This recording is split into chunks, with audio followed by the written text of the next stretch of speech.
toman notas, y yo recomiendo encarecidamente papel, boli y Biblia de papel, ¿vale? Encarecidamente, porque me atrevería a decir que el 95% de los que usáis este móvil para la Biblia el domingo, en algún momento os desviáis.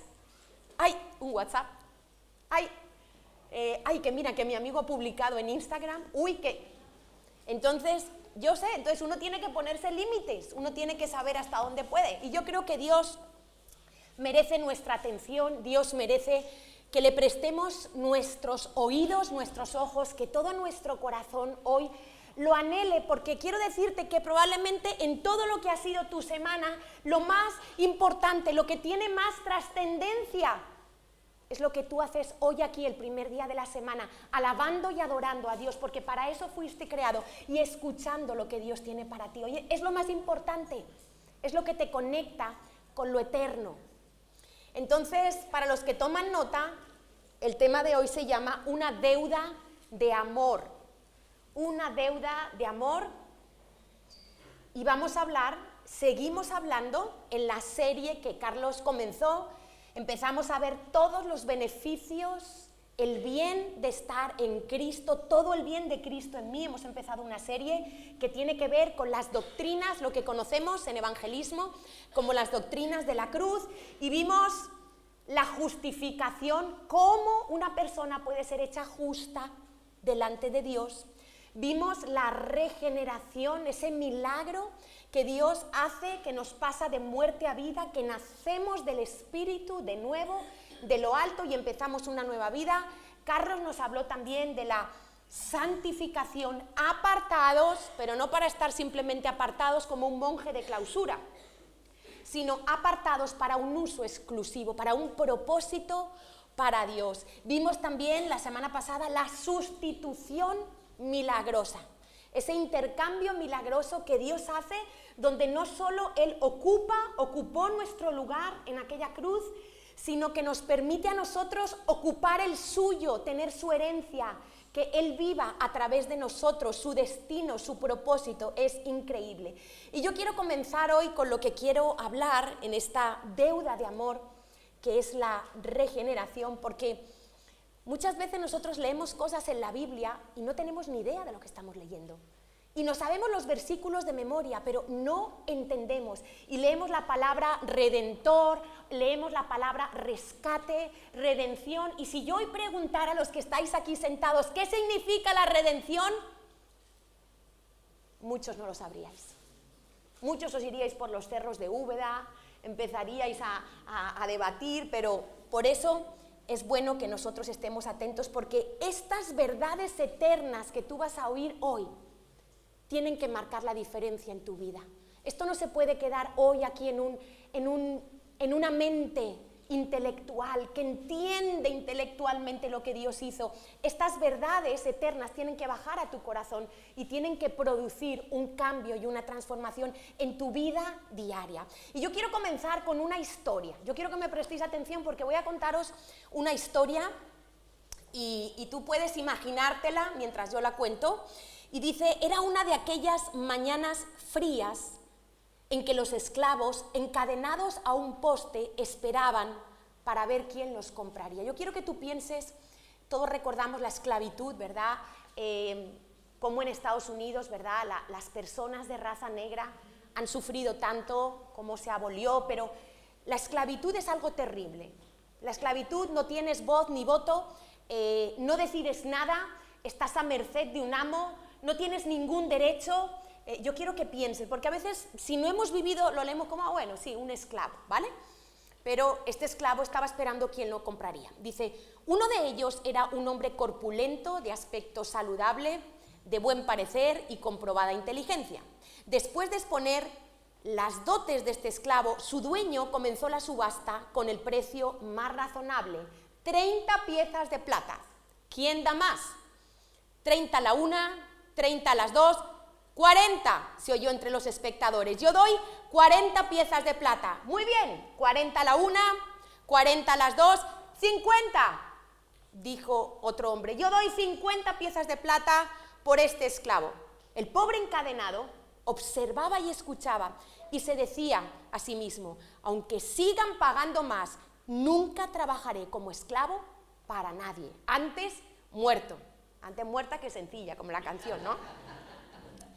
Las ofertas seguían subiendo y este hombre apretaba sus muelas, repitiéndose la misma sentencia. El silencio reinó cuando un hombre saltó de su silla y ofreció 100 piezas de plata. Nadie superó esa oferta y aquel esclavo se marchó con su nuevo amo. Mientras caminaban hacia la hacienda, el esclavo se detuvo y le dijo a su amo: quiero que sepa que aunque haya pagado por mí este precio, nunca obtendrá nada de mí. Llegaron a la casa y el amo hizo sentar a su nueva adquisición, que seguía repitiendo la misma advertencia, y se puso a escribir. Le preguntó el amo al esclavo: ¿sabes escribir? Sí, respondió el esclavo, pero nunca escribiré para usted. El propietario acabó su escritura, se la entregó a su esclavo. Después le preguntó: ¿sabes leer? Dijo: sí, pero no voy a leer ningún libro para usted. Entonces el propietario acabó su escritura, se la entregó a su esclavo y dijo: pues entonces, si sabes leer y escribir, lee esto y fírmalo. Lágrimas comenzaron a correr por las mejillas de aquel esclavo mientras leía su documento de libertad. Eres libre, puedes reiniciar tu vida, le dijo su ex amo. Aquel hombre, profundamente conmovido, decidió vivir siempre en la casa de su dueño para servirle voluntariamente. Y esta historia creo que define bastante bien nuestra propia historia y nuestra propia realidad. Ahora, para que tú entiendas esta historia que ilustra tu vida, no sé si tiene sentido, no sé si alguno no la entiende, no se identifica, tienes que empezar entendiendo la terrible condición en la que tú y yo nacimos. Y nosotros nacimos siendo esclavos, pecadores esclavos. ¿Esclavos de qué? Del pecado. Nosotros nacimos siendo esclavos del pecado. Esto es una terrible, terrible realidad. Jesús dijo en Juan 8:34, de cierto os digo que todo aquel que hace pecado es esclavo del pecado. Tú y yo nacimos esclavos del pecado. ¿Alguien cree que nació bueno? No se atreven a levantar la mano.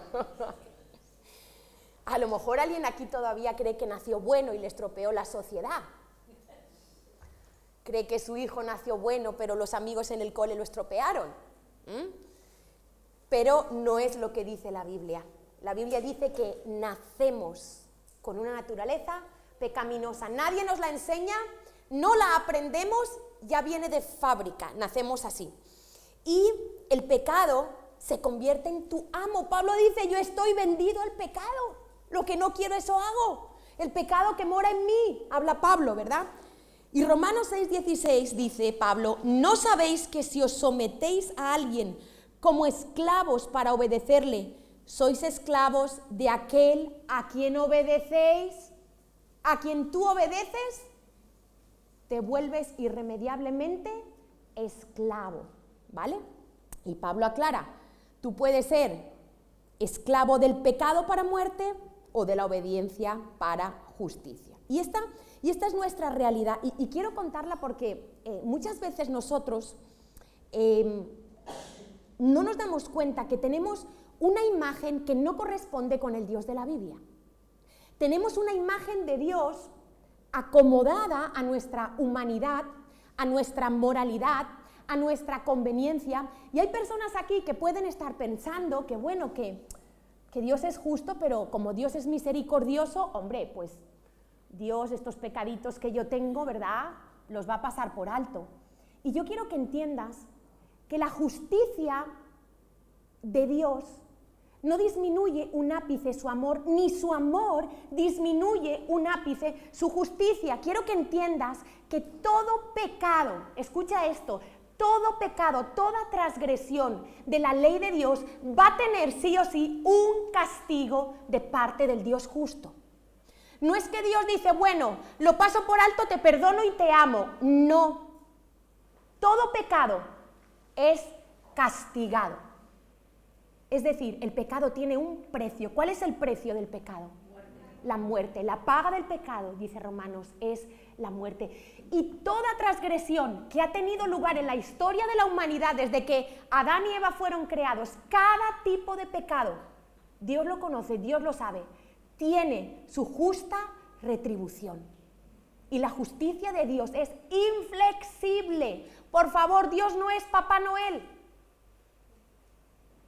Dios no es como los jueces de la tierra. Dios no puede tener amnesia, por eso no puede hacer una amnistía. Cada pecado que tú has cometido tiene su justo castigo y su justa retribución. Así es la ley de Dios. Y Dios es inflexiblemente severo. Pero también Dios es 100% amor. Y ni una cosa ni otra le resta al otro. Ni la justicia le resta al amor, ni el amor le resta a la justicia. Y tú tienes que hoy estar dispuesto a ver a Dios como es, porque si tú te mueres engañado, si tú te mueres pensando que puedes vivir aquí una vida transgrediendo la ley de Dios, viniendo a la iglesia, cumpliendo con unos ritos, pensando que Dios te va a perdonar, quiero que sepas que eso no es real, que Dios no tiene por inocente al culpable. Y ya aprendimos la única posibilidad. Tienes dos opciones, porque el punto cuando tú llegues delante de Dios, la pregunta será, ¿quién pagará por tu pecado? Mejor dicho, por tus pecados, porque son muchos. Entonces la pregunta es, tienes dos opciones, o pagar tú eternamente en el infierno la deuda que tienes con Dios, porque tú y yo estamos en bancarrota con Dios, ¿sabíais? Desde que nacimos, imagínate, miles de pensamientos, diría millones de pensamientos. Ya cuando uno pasa el medio siglo son millones de pensamientos. Millones de pensamientos, actitudes, gestos, omisiones, tantas cosas que yo en mi vida he hecho y que están allí registradas, ¿verdad? Estaban, porque ya no lo están. Y entonces, si yo muero así, en mis pecados, sin haberme arrepentido, yo pagaré eternamente una condenación eterna en un lugar terrible de castigo eterno que se llama infierno, donde hay una ausencia completa de Dios, donde todo lo bueno no hay porque todo lo bueno viene de Dios, donde no hay vida, donde no hay agua, donde no hay esperanza, donde no hay satisfacción del alma, hay un tormento eterno y eso es lo que tú y yo merecemos. O tienes otra opción, aceptar el Evangelio, aceptar el plan de Dios, el sustituto que murió Jesucristo en una cruz, el castigo de tu paz fue sobre él, se hizo pecado por ti y pagó el precio de cada uno de los que tú consideras pecadillos. Y mira a Dios como no lo ve como pecadillos, porque mira la atrocidad de la muerte de Jesús, mira lo grave que es el pecado a los ojos de un Dios santo. Y si tú antes de morir te arrepientes de tus pecados, decides dejar tus pecados atrás, estás caminando en dirección al pecado, das media vuelta, no los que se quedan a medias, algunos se quedan a medias y van así, no vale. Si tú te arrepientes, tienes que arrepentirte en esta y completamente en la otra dirección. Ese es el verdadero arrepentimiento. Y pones tu confianza en Jesucristo, sucede un milagro. Dios te limpia, Dios te perdona, Él ha pagado el precio de tu rescate, la paga del pecado es la muerte, y cuando mueres entras al cielo. ¿Por qué? No porque eres bueno, no porque tú te lo has ganado, sino porque aceptaste que Él pagó, tu deuda está saldada, tus vestiduras están limpias, eres declarado justo y tienes entrada al reino de los cielos por la eternidad. Por eso yo sé que a mí no se me va a imputar ninguno de mis pecados, porque yo todos los he llevado a la cruz, me he arrepentido y he dejado que Jesús me haga de nuevo, y por eso sé que voy al cielo. no porque soy pastora, no porque hago nada, sin hacer nada. Entonces, yo quiero que tú pienses sobre tu realidad con respecto a la esclavitud del pecado. ¿Dónde estás tú? Yo puedo decir que soy libre, no que soy perfecta, no que no peco nunca. Ojo, es que a veces cómo interpretamos las cosas. Pero yo quiero preguntarte en qué punto estás tú. ¿Cuántas promesas tú no has cumplido en tu vida? Y te quiero poner algún ejemplo. Quizás quieres dejar de recordar el abuso sexual que tuviste, el abandono de tu papá, de tu mamá, la traición, la persona que te robó, la persona que mató a tu hijo, pero sigues esclavo de la amargura y del resentimiento. Quizá quieres dejar de coger lo ajeno y cada vez que coges algo ajeno dices, ya no lo voy a volver a hacer, pero lo vuelves a hacer porque sigues y eres esclavo del robo. Quieres tener mejor carácter, tratar mejor a tu esposa, a tu esposo, a tus hijos, pero no puedes porque eres esclavo de la ira. Te prometes a ti mismo que no volverás a ver pornografía, pero vuelves a caer una y otra vez porque eres esclavo de la lujuria. La lujuria es tu amo, te manda. Te prometes no volver a beber, la última vez dices, pero la semana siguiente vuelves a beber porque eres adicto al alcohol, esclavo del alcohol. Cada semana dices, voy a madrugar para buscar a Dios, quiero tener mi tiempo devocional, y vuelve a pasar lo mismo porque eres esclavo de la pereza. La pereza te engaña, te pones el despertador a una hora y lo cambias todas las mañanas. Y esto lo sabes no porque yo te lo estoy contando, sino lo sabes por tu propia experiencia. ¿Sí o no? Sí, ¿no? Que hay cosas que por mucho que le pongamos, como decía Carlos en la oración, fuerza de voluntad, la fuerza de voluntad no vale para nada. Mira, la gente que consigue dejar el alcohol, una adicción, cualquier cosa, por su fuerza de voluntad, y puede conseguirlo, termina esclavo de otra cosa. Los alcohólicos que dejan el alcohol se vuelven adúlteros, cambian de pecadito, cambian de amo, se vuelven esclavos a otra cosa. Pero cuando Cristo te liberta, dice, seréis verdaderamente, si el Hijo os libertare, dice Pablo, seréis verdaderamente libres. Ojo, y ser libre no es hacer lo que te da la gana. Ser libre es hacer lo que sabes que tienes que hacer y tienes la voluntad y la gracia de Dios para hacerlo. Eso es lo que significa ser libre y tienes los beneficios de la libertad. Y la ley de Dios nos muestra que nos revela que somos esclavos del pecado. Y esto es terrible, porque nadie puede pagar por el rescate de su alma. Nadie puede hacer las suficientes buenas obras para borrar sus pecados. Ni siquiera nadie puede pagar con dinero, como en un tiempo la Iglesia de Roma se inventó. ¿Qué daño tan terrible ha hecho esto? Que le decían a la gente que podían pagar por la salvación de su alma. Dios mío, qué cosa tan terrible.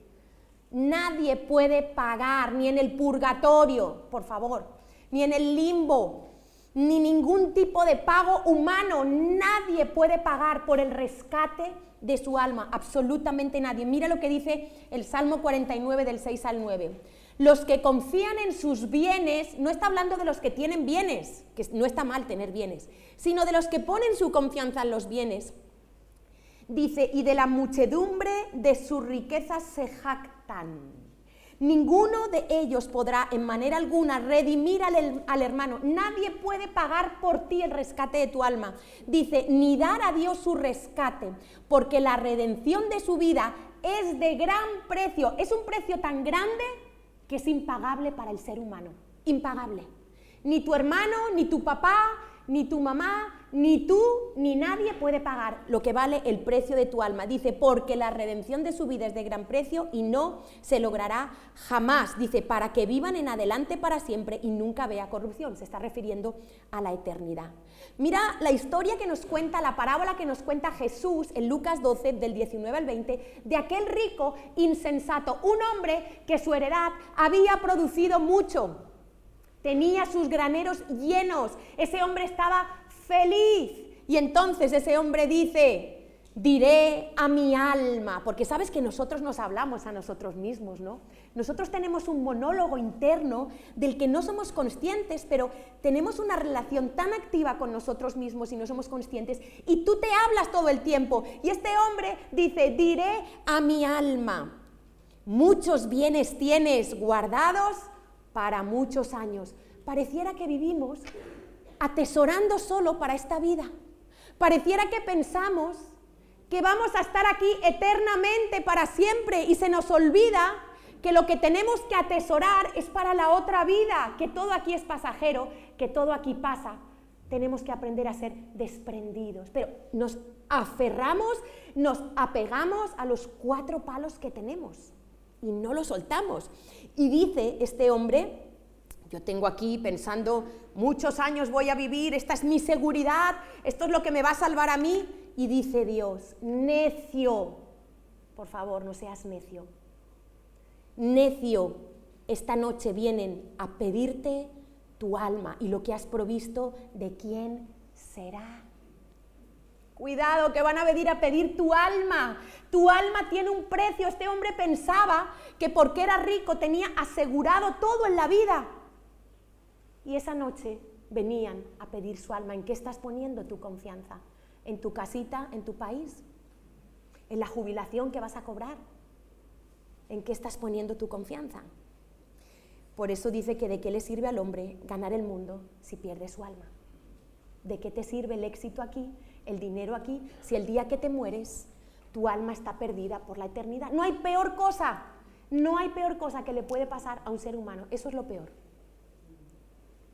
Miremos al pueblo de Israel, miremos al Antiguo Testamento para entender la historia de nuestra redención. Éxodo 6, del 6 al 7, le dice Dios a Moisés, por tanto dirás a los hijos de Israel, yo soy Yahweh, y yo os sacaré. Dios está anunciando lo que va a hacer, ¿vale? Porque hubo una generación del pueblo de Israel que nacieron esclavos, como tú y yo. Qué difícil es quitarse la mentalidad de esclavo. Nacieron esclavos, yo os sacaré, le dice Dios, de debajo de las tareas pesadas de Egipto y os libraré de su servidumbre. Y os, puede subrayar, redimiré. Y cuando veas la palabra redimir, tiene que ver con precio. Redimir, tiene que ver con pagar un precio. No es gratis, gratis para ti, para mí, pero no para él. Os redimiré con brazo extendido y con juicios grandes. Y os tomaré por mi pueblo. Para algo Dios te redime, no simplemente para que te quedes tan feliz y vayas al cielo. Os tomaré por mi pueblo y seré vuestro Dios, y vosotros sabréis que yo soy Yahweh vuestro Dios, que os sacó de debajo de las tareas pesadas de Egipto. Piensa, no sé si habéis visto alguna película sobre la época de Moisés, seguro que habéis visto, ¿no? La famosa de los 10 mandamientos. ¿Cómo era la vida de los israelitas? Era tremenda, horrible, vivían para trabajar, no tenían tiempo apenas de comer, de estar con sus familias. Tareas pesadas, los maltrataban, les exigían más allá de sus fuerzas físicas. Era horrible la vida allí. Y Dios les dice, era agotador. Yo os voy a sacar. Y efectivamente, los israelitas salen de Egipto. Dios escoge a Moisés como un tipo de Jesucristo, como un tipo de mediador, ¿vale? Porque muchas cosas en la Biblia, desde Génesis, apuntan al sacrificio de Jesús.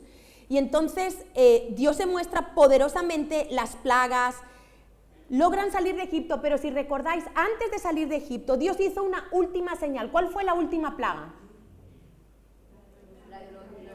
La muerte de los primogénitos. Es decir, iba a pasar un ángel de la muerte y en ese territorio todos los primeros hijos iban a morir, excepto aquellos en los que el ángel encontrara la sangre de un cordero puesta en los postes y en el dintel de la puerta. Esa es la Pascua que ahora vamos a celebrar, ¿verdad?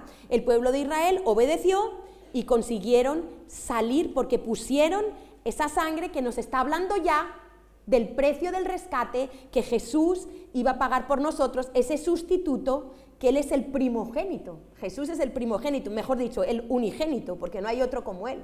Y fíjate que Dios saca a Israel con mano poderosa, y en Deuteronomio 7, mira lo que dice Dios. La razón por la que Dios hace esto no es por el pueblo de Israel. Dice, no por ser vosotros más que todos los pueblos os ha querido Yahweh y os ha escogido, pues vosotros erais el más insignificante de todos los pueblos. Sino por cuanto Yahweh os amó, todo ha sido iniciativa de Él. Israel era el más insignificante, tú y yo éramos un átomo insignificante en el universo. Dice, erais el más insignificante, pero yo os amo. Y dice que Dios quiso guardar el juramento que juró a sus padres, a vuestros padres, os ha sacado Yahweh con mano poderosa, y puedes volver a subrayar, y os ha rescatado de servidumbre.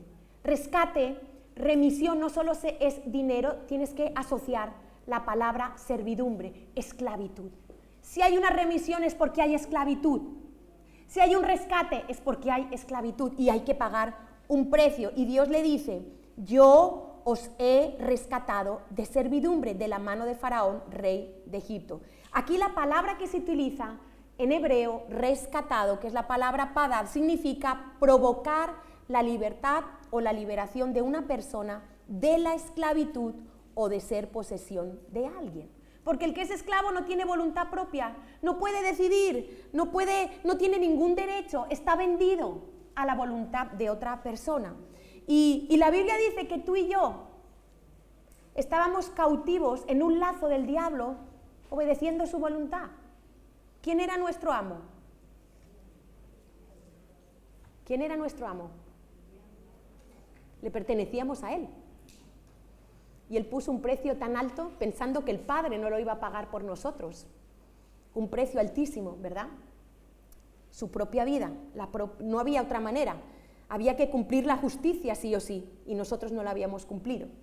Entonces, la base del amor redentor de Dios está en Él mismo, no en ti y en mí. Tú y yo no lo merecemos, pero por cuanto Él es bueno, Él toma las iniciativas de amor que tú y yo necesitamos, y Él ha sido fiel. Y Israel sabía que la salvación venía de Dios, y de hecho la palabra redentor es uno de los títulos que Dios más tiene en el Antiguo Testamento, y hay muchísimos versículos que hablan de Dios como redentor. Por ejemplo, Isaías 43:14 dice, así dice Yahweh, redentor vuestro, el Santo de Israel. Y hay muchísimos versículos que Dios recibe el título en mayúscula de redentor, y Él es el único que puede ser redentor. Por ejemplo, el Salmo 138 dice, y Él redimirá a Israel de todos sus pecados, pagará el precio para dejarlos libres de todos sus pecados. Donde hay pecado hay esclavitud, donde hay pecado hay un precio a pagar.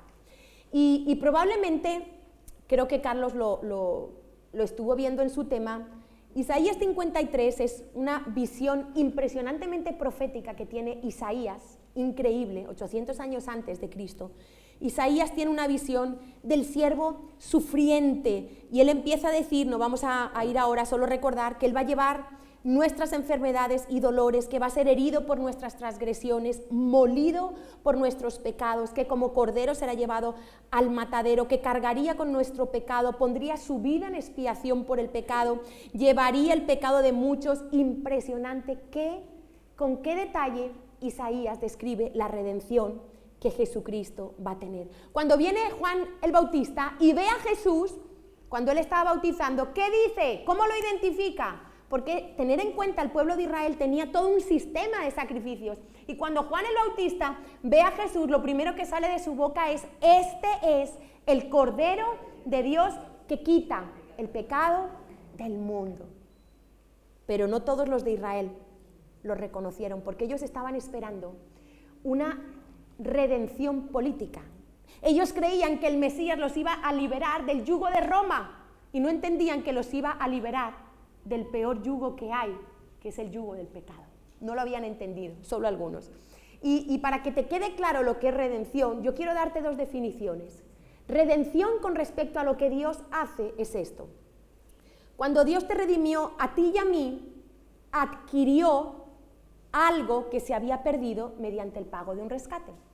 Es decir, Dios lo que hizo fue que adquirió tu vida y la mía, que estábamos perdidos, y pagó el rescate, como cuando secuestran a alguien, ¿no? Secuestran a alguien y piden un rescate. Yo esto solo lo he visto en las películas, pero debe ser que pasa. Con respecto a nosotros, ¿qué es la redención? Pues quiere decir nuestra libertad, nuestra emancipación, nuestra liberación, nuestra independización del pecado. Pero tú tienes que creer esto, ¿vale? Un cambio de propiedad para que podamos servir a nuestro nuevo amo que pagó nuestro rescate con su sangre. Recuerda la historia del principio. Este nuevo amo paga las 100 monedas de plata por este esclavo y le dice, si lo quieres firmar, si aceptas, yo te liberto, te dejo libre.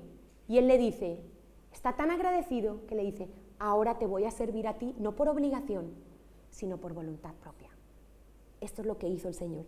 Y esto es lo que Dios espera de nosotros. Fíjate lo que dice Hebreos, Carlos lo ha nombrado en su oración o durante la Santa Cena, Hebreos 9:22, la segunda parte dice, y sin derramamiento de sangre no se hace remisión, no hay remisión. Si no hay sangre, porque la vida, la sangre representa la vida. Lo saben los médicos, lo sabía Dios. Primera de Timoteo 2, del 5 a 6, dice, porque hay un solo Dios. Mira, solo con que nosotros supiéramos de verdad este versículo, cómo cambiaría nuestra vida. Un solo Dios y un solo mediador. Un solo mediador. Un solo mediador. No hay vírgenes que valgan, no hay santos que valgan, no hay sacerdotes que valgan. Un solo mediador, un solo, no hay más. Si es uno solo, es uno solo. Si no diría, hay varios, y Jesucristo es uno, pero no dice eso. Dice, un solo mediador entre Dios y los hombres, Jesucristo hombre, el cual se dio a sí mismo, y lo puede subrayar, en rescate. Me acuerdo de un campamento de niños que le llamamos el rescate, y preparamos ahí una serie de ilustraciones de los rescates, para enseñarle a los niños que Dios, que Jesús había venido a rescatarnos, ¿no? Dice, se dio a sí mismo en rescate por todos, de lo cual se dio testimonio a su debido tiempo. Marcos 10:45, la misma idea. Dice Jesús, porque el Hijo del Hombre no vino para ser servido, sino para servir y para dar su vida en rescate por muchos. Primera de Pedro 1:18-19. Es para que se te quede la idea de la palabra rescate. Porque a lo mejor lo has leído y no sabes de qué te estaba rescatando Dios. No te estaba rescatando de tu novio ni de tu cultura, te estaba rescatando del pecado. Sabiendo que fuisteis rescatados, en el pasado es importante leer los tiempos, de vuestra vana manera de vivir, la cual recibisteis de vuestros padres, no con cosas corruptibles como oro y plata, no se puede pagar con oro y plata, sino con la sangre preciosa de Cristo, como de un cordero, sin mancha y sin contaminación. Mira, lo del pecado es algo tan severo. Dice la Biblia que el pecado lo tenemos esculpido con cincel en nuestro corazón. Mira, el viernes me quitaron 2 muelas y costó. Costó porque estaban ahí que las raíces se habían juntado por dentro, y cuando me enseñan la raíz de la muela, estoy ahí, yo digo, madre mía, así tiene que ser cuando Dios nos arranca el pecado, ¿no? O sea, porque hay una raíz de pecado en nuestras vidas.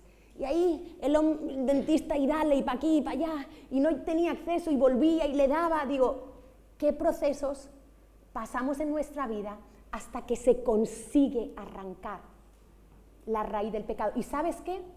Solo depende de una cosa, no es de tu esfuerzo, no es de que tú te esfuerces en librarte del pecado, es de cuánta fe tengas. Es de cuánto creas lo que dice Dios, lo que Él hizo por ti. Cuanta más fe, más victoria, más poder, más descanso, más reposo, más gloria, más todo. El problema es que creemos poco y queremos hacer mucho, porque somos religiosos. Queremos esforzarnos y nos damos latigazos. ¡Ay, qué malo, Señor! No debería ni levantar hoy mi cabeza porque soy un vil pecador. Y vivimos con esa mentalidad de esclavos. No puedo, no tengo, no hay, no se puede. Mi padre fue alcohólico, por eso yo soy alcohólico. Mi abuelita tuvo 5 maridos, por eso yo voy por el 10º. Sí, nos reímos, pero... Y empezamos a buscar justificación con esa mentalidad de esclavos. Y nos cuesta creer lo que Dios dice que ya ha hecho por nosotros, para que tú y yo seamos libres, porque esto Es lo que representa, lo que mejor ilustra cómo tú y yo nacimos. Tú y yo nacimos así. No lo voy a hacer, no es una cosa que me... Imagínate una cadena que te atara todo. Y el que está atado no es libre. Si a mí me atan las manos, no puedo usar mis manos. Si me atan mis pies, no puedo usar mis pies. Si me atan mi cuerpo, no puedo usar mi cuerpo. Esto es lo que tú y yo nacimos atados a cadenas de pecado. Mira, cada eslabón te explico cómo se forma. Viene la tentación, ¿sí? Y tú caes en la tentación, un eslabón. Viene otra tentación y tú caes, otro eslabón. Otra tentación y tú caes, otro. Imagínate los eslabones que tenemos de pecado. Todo esto, si pudiéramos tener los ojos abiertos al mundo espiritual, nacemos con cadenas, nacemos predispuestos al pecado, nacemos sabiendo pecar. No somos pecadores porque pecamos. Pecamos porque somos pecadores. ¿Entendéis la diferencia? A tu hijo no lo convierte, tu hijo no se convierte en un pecador el día que te desobedece. Te está desobedeciendo porque ya nació siendo pecador. ¿Comprendemos esto? Siento por los que tienen bebés tan bonitos, los bebés tan preciosos, pero los bebés ya nacen manipulando, con competencia con el hermano, pinchándole al hermanito recién nacido porque le están haciendo caso a él, todo ese tipo de cosas, ¿no? Entonces, tú y yo hemos sido rescatados, Jesús muere en nuestro lugar, lleva nuestra culpa, tenemos redención por su sangre, esto ya lo hizo Él, se convierte en el último y perfecto sacrificio. No hay nada más que hacer, dice, no hay nada más que hacer, no hay nada que tú puedas hacer, no hay nada que puedas hacer para agradar más a Dios que creer lo que Él ha hecho. No hay sacrificio, no hay obra, nada, solo creer. Dios dice, yo solo quiero que me creas, que confíes en mí, que empieces a meditar en mi verdad, a renovar tu mente cada día, esto es lo que Dios quiere. Y ya no hay que hacer todos los antiguos sacrificios que se hacían en el Antiguo Testamento, eran sombra, apuntaban a lo que Jesús iba a hacer. Y cuando una persona pone su fe en Jesús como su único Salvador, dice que es redimido de la esclavitud más grande, que es la esclavitud del pecado. Y esto es real. Y dice Hebreos 10:14, hace perfectos, no puede ser más perfecto, para siempre a los santificados, a los que Él apartó, para creer en Él, para ser su pueblo. Entonces tú tienes que tomar una decisión. Y yo quiero hacerte 4 preguntas para ver dónde estás tú hoy. 4 preguntas. Primera, ¿estás todavía tratando de pagar tu liberación? ¿Estás todavía esforzándote por tu liberación? ¿Estás todavía tratando de pagar para tu salvación? ¿Estás tratando a ver si logro ser hijo de Dios? ¿Estás tratando de hacer lo que Él ya hizo?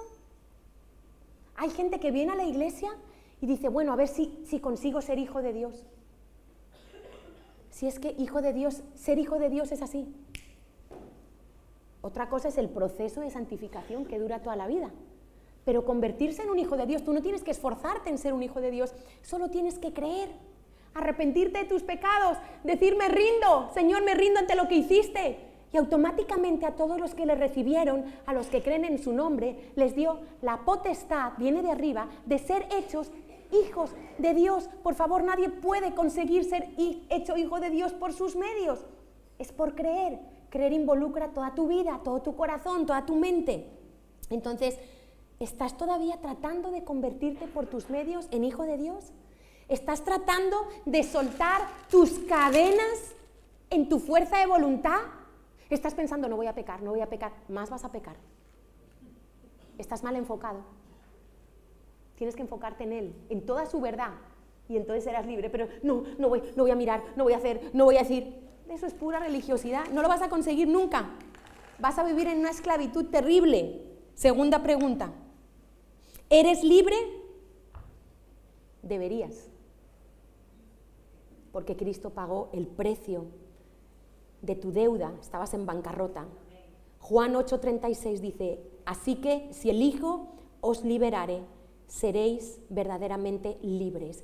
Y Jesús te libertó de todo tipo de esclavitud, porque cada uno de nosotros, según la herencia, la cultura, el país, la nación, la iniquidad de nuestros antepasados, tenemos un tipo de esclavitud. A lo mejor tu esclavitud es emocional, vives deprimido, tienes ganas de suicidarte, no levantas cabeza. A lo mejor tu esclavitud es financiera, vienes de familias que se han arruinado, que tenían tanta idolatría que la maldición de la ruina les sobrepasaba, y tú empiezas un trabajo, te va mal, empiezas un negocio, te va mal, algo como que te persigue, es una maldición. Pero Cristo nos redimió de la maldición de la ley, hecho por nosotros maldición, maldito todo el que es colgado de un madero. Y a lo mejor tu esclavitud es de tipo financiero, a lo mejor tu esclavitud es de tipo sexual. No puedes dejar el adulterio, no puedes dejar la fornicación, no puedes dejar la pornografía, pero es que Cristo también te liberó de ese tipo de esclavitud, pero tú lo tienes que creer. Y a lo mejor a ti te pasa como le pasó, y quiero también aprovechar una historia que me encanta, de lo que sucedió en Estados Unidos. Creo que la mayoría sabéis que la esclavitud fue abolida en Estados Unidos el 18 de diciembre de 1865. Y yo quiero preguntarte algo. Si el 18 de diciembre hubo una ley, la 13ª enmienda, que declaró abolida la esclavitud, ¿cuántos esclavos había el 19 de diciembre? La ley se declaró el 18, ¿cuántos esclavos había el 19? No debería haber ninguno. ¿Pero qué creéis? ¿Había o no? Había. Y mira, en realidad no había ninguno, pero muchos seguían viviendo como esclavos. Algunos no sabían la verdad, otros la conocían, pero prefirieron vivir como estaban viviendo por la mentalidad de esclavitud. Y quiero también ilustrarte lo que debió de pasar, vamos a hacer una analogía con lo que debió de pasar con esta esclavitud y cómo el diablo trabaja en tu mente y en la mía. Entonces, se declara, gracias a Lincoln, esta ley maravillosa, y dice que muchos propietarios de plantaciones se sintieron devastados por la proclamación de la emancipación. Dijeron, estamos arruinados, ¿qué vamos a hacer? La esclavitud ha sido abolida. Claro, toda esa gente trabajaba para ellos sin cobrar un euro, un dólar, un centavo en aquella época. No cobraban nada, le hacían el trabajo gratis, eran de su propiedad. Y dice, hemos perdido la batalla. Pero el principal portavoz respondió con astucia, no necesariamente. Mientras esta gente piense que todavía son esclavos, la emancipación no tendrá efectos prácticos. Ya no tenemos derecho legal sobre ellos, pero muchos de ellos no lo saben. Eviten que sus esclavos sepan la verdad y el control sobre ellos no hallará oposición. Esto es lo que hace el diablo contigo y conmigo. El diablo no quiere que tú sepas toda la verdad de Dios. Por eso en las predicaciones te da sueño, algunos cerráis vuestros ojos, algunos os da ganas de ir al baño. Cuando uno va al cine nadie se levanta. En una película de Netflix nadie se levanta, pero aquí a uno le da todo, le pica, le dan ganas de ir al baño, le da sed, todo. Empieza a fijarse en los zapatos del de al lado, si le gustan, si no le gustan, empieza a mirar, esto está limpio, a hacer la revisión de todo. Eso es espiritual. No puedes evitar mirar el móvil. Ay, que se me olvidó felicitar a mi mamá, que es su cumpleaños. Pues la felicitas luego, no pasa nada. Pero esto es así, porque el diablo no quiere que tú sepas la verdad. El diablo se frota las manos contigo que vienes a una iglesia mientras sigas viviendo en esclavitud al pecado, con mentalidad de esclavo, así, cabizbajo. ¡Ay, qué pesada la vida cristiana! ¿Eres esclavo? ¿Tienes mentalidad de esclavo? Eres como aquel animalito, aquel elefante que trabajaba en un circo y cuando le sueltan las cadenas se dan cuenta que el elefante sigue dando vueltas alrededor del poste y no se va. Así estamos nosotros, Cristo se ha roto nuestras cadenas y nosotros seguimos dando vueltas alrededor del poste con mentalidad de esclavos. Tenemos que abrir los oídos, porque estás viviendo una vida por debajo de lo que Dios ha dicho, porque estás viviendo pidiendo migajas cuando eres hijo del Rey de Reyes y del Señor de Señores. ¿Por qué? Porque vives continuamente en depresión, en decepción, en pena, en lástima. ¿Por qué? Porque no crees. Y así hace el diablo. Dice que no sepan la verdad.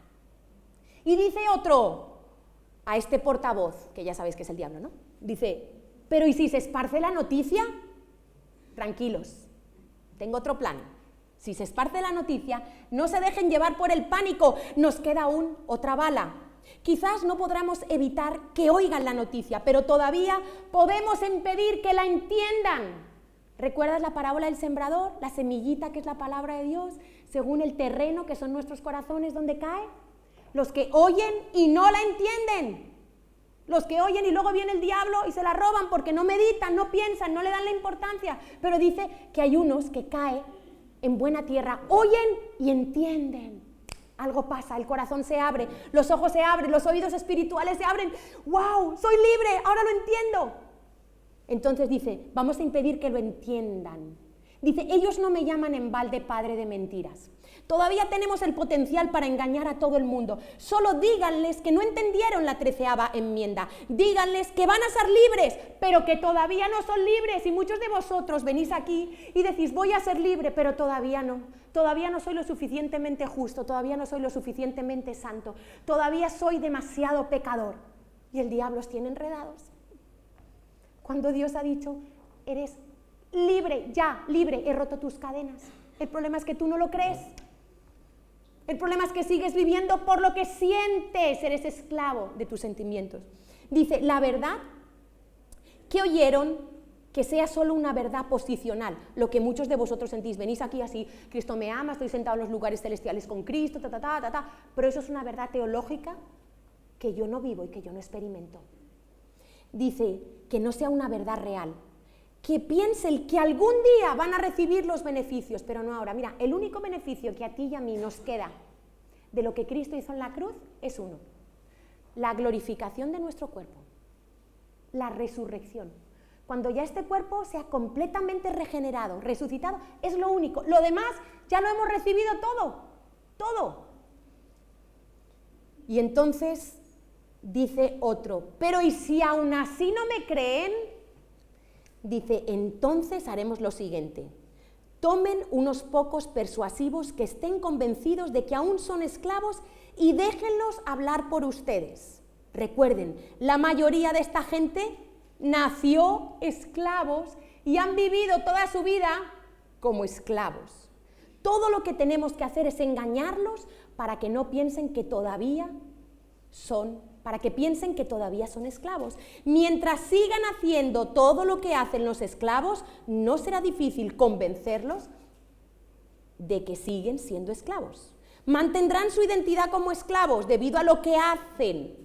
En el momento que traten de profesar que ya no son esclavos, solo díganles al oído, ¿cómo puedes pensar que no eres esclavo si todavía haces lo que hacen los esclavos? Y ahí el diablo nos tiene enredados. Porque como nos falta renovar la palabra de Dios con la mente, cuando pecamos, viene el acusador de los hermanos que le encanta. Es una de sus especialidades, de sus platos fuertes, y empieza a condenarte, no eres digno, mira, ay, hipócrita. Y hay gente que me dice, es que no fui a la iglesia porque me sentía mal, porque iba a ser un hipócrita, porque había pecado. O sea que aquí solo venimos los que en toda la semana no hemos cometido ni un solo pecado. Estaría vacía la iglesia, yo no estaría aquí hablando, vamos. Entonces, ¿qué mentalidad religiosa tenemos? Porque el problema no es tu pecado. El problema es que no te arrepientas y que no mires a Cristo. Ese es el problema. El problema no es que estés pecando. El problema es que no te arrepientes de verdad. Sigues esclavo a creer que tienes que ser toda la vida así. Ay, y tienes que venir, perdóname. Y media hora de tu oración es perdón. Y te pierdes el poder adorar y alabar a Dios y disfrutar de su presencia. Porque estás ahí, ay, qué malo soy, no merezco, Señor. Ojo, entonces, pero fíjate, hubo un esclavo que oyó la buena noticia y la recibió con gran gozo. Mira lo que hizo este esclavo, que es lo que tienes que hacer tú. Comprobó la validez de la proclamación y descubrió que el decreto tuvo su origen en las más altas autoridades. No había una autoridad más alta en Estados Unidos que pudiera anular esa nueva ley. Él dijo, esto viene de arriba, esto no viene de aquí, esto viene de aquí. Y dice, no solo eso, sino que esto le costó a la autoridad un elevado precio que pagó gustosamente para dar libertad. Entonces la vida de este esclavo fue transformada. Razonó correctamente y dijo, yo sería un hipócrita creerle a mis sentimientos y no creer esta verdad. Él se seguía sintiendo esclavo, pero él dijo, no, yo voy a creer esta proclamación. Decidió vivir según la verdad que había conocido. Comenzó a cambiar drásticamente su experiencia. Comprendió que su viejo amo ya no tenía autoridad sobre él y que no era necesario obedecerle, y gustosamente sirvió al que le libertó. ¿Estáis entendiendo que esto nos pasa a nosotros? Así viven muchos. Y yo quiero explicarte, mira, una ley de Dios no puede ser anulada, ninguna ley puede ser anulada. Y esto lo vemos, por ejemplo, con los aviones. ¿Tú te has parado a pensar? Es impresionante cómo un avión de toneladas y toneladas, imagínate el equipaje, las personas, los motores, todo, toneladas y toneladas, pueda despegar. Yo cada vez, no sé si soy muy simple, pero cada vez que vuelo me asombro. Digo, ¿dónde está la ley de la gravedad? ¿Cómo es posible? ¿Se ha anulado la ley de la gravedad? No. Es que otra ley superior vence a la ley de la gravedad. No voy a entrar en leyes de la aerodinámica, que son muy complicadas, de física, que yo no entiendo, pero tiene que ver con la presión. Pero entonces, la ley de la gravedad sigue, pero han conseguido que esa ley haya otra por encima que la venza a la ley de la gravedad. Y esto es lo que hizo Cristo. Tú no puedes anular la ley de Dios. Mentir sigue siendo pecado, robar sigue siendo pecado.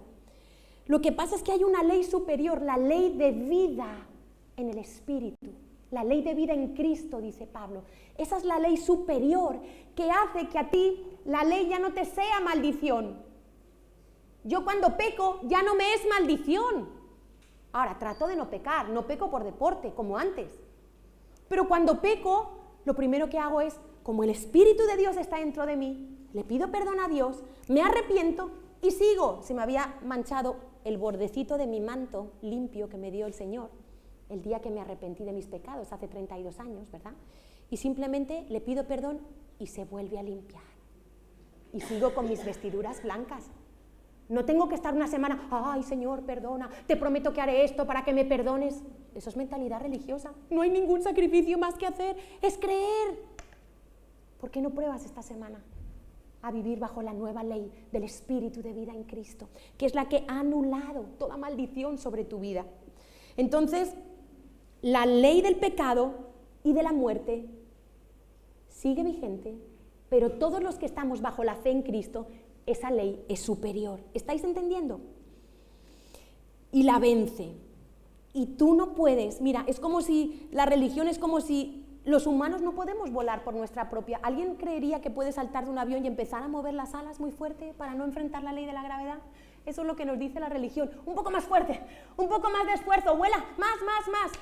Y entonces es cuando nos estrellamos contra el pecado, contra la maldición, porque seguimos enfocándolo en nosotros mismos. Queremos salvarnos por nosotros mismos. Y es imposible, imposible. Entonces, tienes que pensar dónde estás. Tercera pregunta. La primera es, ¿todavía estás tratando de pagar tu libertad, de salvarte tú? La segunda es, ¿eres libre?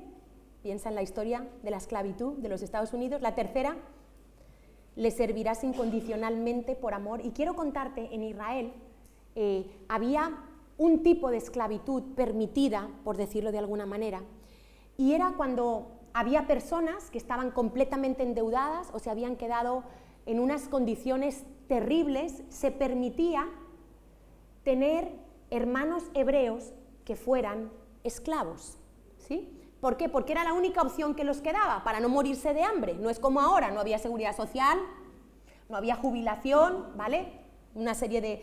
Y personas en determinadas circunstancias, la mayoría de las veces era porque habían terminado endeudados, debían todo, le debían 4 caballos al otro, le debían aceite, ovejas, porque en aquel entonces todavía no había dinero, ¿verdad? Entonces, estas personas...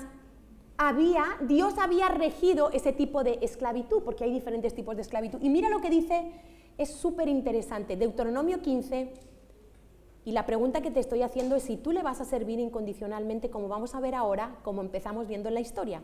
Deuteronomio 15 del 12 al 17. Si se vendiere a ti tu hermano hebreo o hebrea, lo que he explicado, y te hubiere servido 6 años, al séptimo lo despedirás libre. Dios establecía 6 años, trabaja para ti, y el séptimo año lo tienes que dejar libre. Dice, y cuando lo despidieres libre, porque Dios siempre pensaba en los pobres, a los agricultores les decía, no recojáis todo el grano, dejar en los laterales para que cuando pasen los pobres puedan comer de ese grano.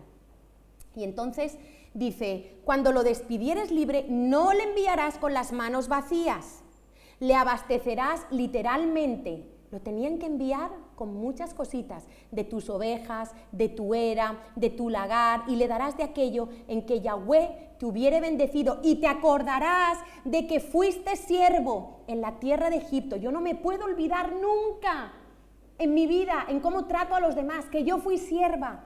Cuando yo veo un esclavo, lo reconozco. ¿Sabéis por qué? Porque yo estuve ahí. ¿Y cómo tratas tú a los otros esclavos? ¿Los desprecias? ¿Se te olvidó que tú estuviste ahí? Dice, te acordarás de que fuiste siervo en la tierra de Egipto y que Yahweh Dios te rescató. No te rescataste tú, te rescató Dios. Y por tanto, yo te mando esto hoy. Pero escucha esto. Si Él te dijere, no te dejaré, porque te ama a ti, ojo, y a tu casa, porque le va bien conmigo. Entonces tomarás una lesna, que es como un punzón, y horadarás su oreja contra la puerta, y será tu siervo para siempre. Así también harás con tu criada. Este esclavo pasa de ser esclavo de necesidad a esclavo por amor. Ese esclavo está tan agradecido con su señor que cuando su señor le dice, toma la carta de libertad, como en la historia del principio, eres libre, él dice, no te dejaré, porque te amo a ti y a tu casa. ¿Y sabes qué? Esto pasa en nuestras vidas. Hay un amo que se llama Jesucristo. Y hay personas que tienen ese amo, algunas por necesidad. Algunas os habéis acercado a Dios porque teníais una necesidad muy grande, un matrimonio roto, una enfermedad, una depresión. Otras, casi por obligación, nacieron en un hogar cristiano. Y aquí me dirijo a los que han nacido en la casa del Señor, a los que yo conozco desde que sus mamás estaban embarazadas y los hemos presentado en esta casa. Y ellos se han criado en la iglesia, este tipo de personas, han recibido mucho cuidado, protección, cariño, consejo, se han sentado a la mesa de la gracia, pero solamente estaba su presencia física, porque su corazón no estaba. Porque cuando pueden ser libres, algunos cuando cumplen los 18 años, cogen alas y vuelan, y se olvidan de todo el bien de la casa de Dios. Y escogen cambiar de amo, porque tú siempre vas a tener un amo, ojo. No creas que si te sales de la vida cristiana, si te vas de la iglesia eres libre, al revés. Eres millones de veces más esclavo. Y los amos que vas a tener son terribles. Yo no cambio de amo, Jesucristo es el mejor amo. Y esas personas se van de la iglesia y escogen otro señor, normalmente el mundo, Satanás, el pecado, llámalo como quieras.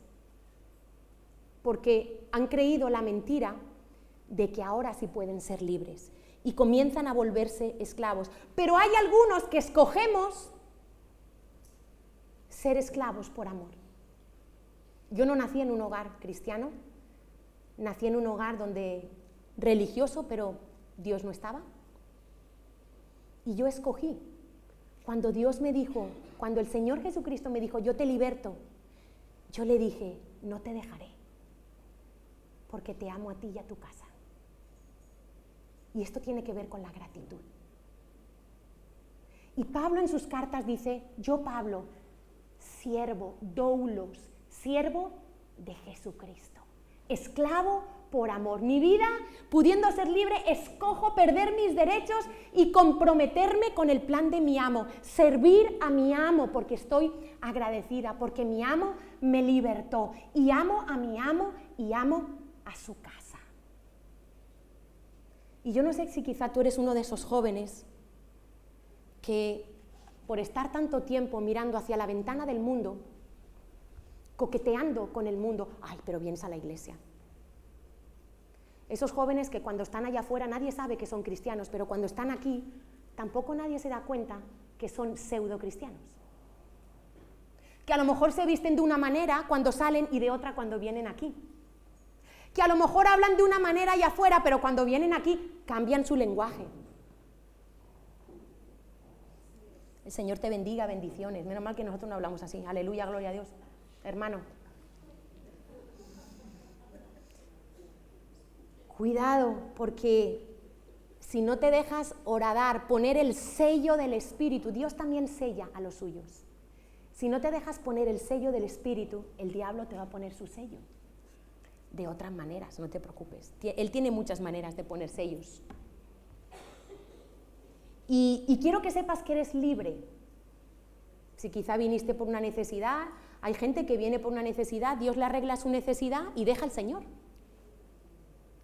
Y eres libre. Y el Señor Jesús, de hecho, le dijo a sus discípulos, hubo un momento que muchos discípulos de Jesús dejaron de seguir a Jesús, porque las palabras de Jesús, algunos las consideran duras, pero cuando estés en el infierno te darás cuenta que no son duras, que son palabras de amor y gracia para advertirte de que tu vida está sostenido bajo un hilo de la misericordia de Dios en el abismo del infierno, y que si Dios hace así, caes al infierno. Así estábamos todos y así estáis algunos todavía, a pesar de que estáis aquí. Y el Señor les dijo, ¿queréis acaso iros también vosotros? Y el Señor te dice, ¿te quieres ir? Lo puedes hacer, ahí está la puerta. ¿Estás despreciando la vida cristiana porque has nacido y has vivido y no valoras la presencia de Dios? ¿Y no valoras la protección de Dios? ¿Y no valoras las amistades sanas que Dios te da aquí? ¿Y no valoras el trabajo de tus líderes aquí? Te puedes ir. Te puedes ir. ¿Quieres cambiar de amo? Cambia. Jóvenes que estáis tibios, oléis a tibieza. Vuestras vidas respiran. Ay, le estoy haciendo un favor alabando a Dios. Le hago un favor viniendo a Dios. Bueno, vengo este domingo, pero este no, porque este tengo que hacer aquello. Iros con otro amo. A nuestro amo Jesús se le tiene que servir con todo el corazón. Que el favor no se lo hacéis vosotros a Dios, ojo, ni a vuestros líderes, Los que servís en la iglesia, esto es un asunto vuestro con Dios, no es con nosotros. Y Pedro, cuando el Señor le dijo, ¿queréis acaso también iros vosotros? Y Pedro dijo, sabiamente, ¿a dónde iremos? Tú tienes palabras de vida eterna. Y hoy el Señor te pregunta a ti, ¿te quieres ir? Puedes irte. ¿Quieres cambiar de amo? Siempre vas a tener un amo. Lo puedes hacer, pero yo, y espero que muchos más aquí, hoy le digan al Señor, no te dejaré, porque te amo a ti y a tu casa, porque tienes que amar la casa de Dios. Tienes que amar la casa de Dios. Tienes que ser agradecido. Y si tú naciste en esta iglesia, quiero que sepas que Dios lo escogió.